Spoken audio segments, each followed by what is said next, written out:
பவித்ரா திங்கள் முதல் சனி வரை இரவு 8:30 மணிக்கு. நம்ம மசாலாவை சின்ன சின்ன 50 கிராம் பாக்கெட்டா ஃப்ரீயா சாம்பிள் பண்றதுக்காக வீட்டுக்கே சேல்ஸ் ஆட்களை வச்சு டெலிவரி பண்ண சொன்னேன்.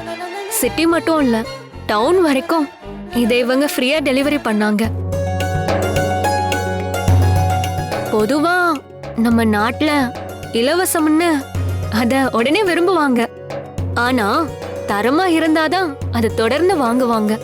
அந்த நம்பிக்கையில ஃப்ரீயா சாம்பிள் பண்ணி நம்ம மசாலா அவங்களுக்கு பிடிச்சிருந்துச்சுன்னா கண்டிப்பா இததான் வாங்குவாங்கன்னு நம்பின பாட்டி. அதுக்கு ஏத்த மாதிரி மார்க்கெட்ல நம்ம மசாலா இறங்குனதும் மக்களோட சாய்ஸா அதுதான் இருந்துச்சு. அதனால சேல்ஸும் ஏறுச்சு. இது நல்லா இருக்கும் வாங்குங்கன்னு கஸ்டமர் கிட்ட நாம சொல்றதை விட இது நல்லா இருக்கு வாங்குறேன்னு கஸ்டமர்ஸே சொல்ல வைக்கிறது தானே பிசினஸ். அதுதான் பண்ண.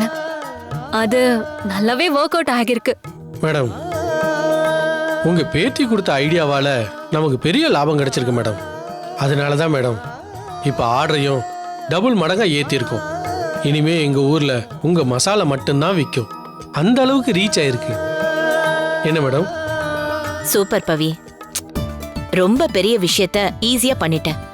Very good. பிசினஸ்ல நீ என்னையே மிஞ்சிருவ போல இருக்கு. எல்லாம் உங்ககிட்ட இருந்து கத்துக்கிட்டது தானே பாட்டி. ஆனா அதுக்கும் இவங்களையும் பாராட்டணும் பாட்டி.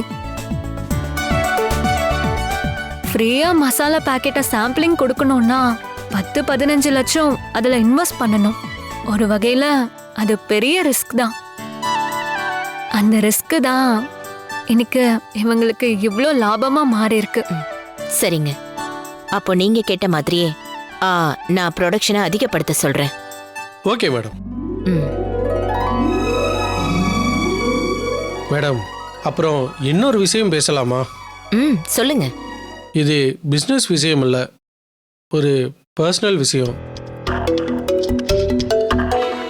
எனக்கு ஒரு பையன் இருக்கான்.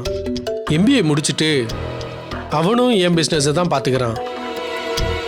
அன்னைக்கு மீட்டிங் வந்தப்போ பவித்ராவை பார்த்துருக்கான். அவனுக்கு ரொம்ப பிடிச்சி போச்சு.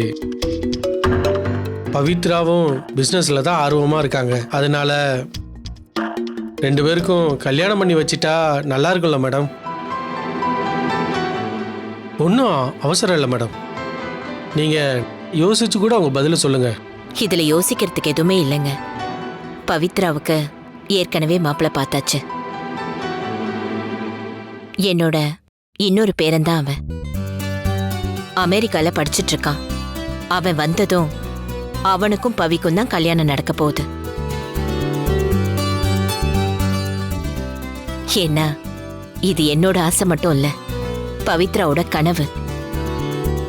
அத நிறைவேற்றி வைக்க வேண்டியதுதான் ஒரு பாட்டியா என்னோட கடமை.